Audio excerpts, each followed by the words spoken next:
This is a quick overview of each English monarch from 1485 to 1603. In 1485, Henry VII ended the War of Roses and declared himself the victor, initiating the Tudor dynasty. He instituted a number of legal reforms to centralize the power of the crown, similar to several other monarchs of this time.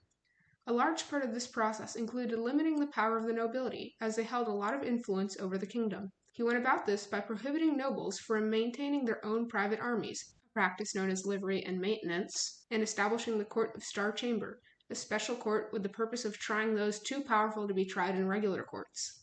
Henry VIII succeeded Henry VII in 1509. Likely one of the most famous English monarchs, he separated England from the Catholic Church in 1534, creating the Anglican Church. He also sold off monastery lands to his citizens, establishing a new class of landed gentry. When he died in 1547, however, he left only one sickly and weak son as an heir. Edward VI attempted to push the Anglican Church in a more Protestant direction, as it still embraced many Catholic rites and doctrines. However, he died before much could be done. The one who succeeded him was Mary, Queen of Scots, the eldest daughter of Henry VIII, who became Mary I. She attempted to reimpose Catholicism in England, which was met with fervent opposition.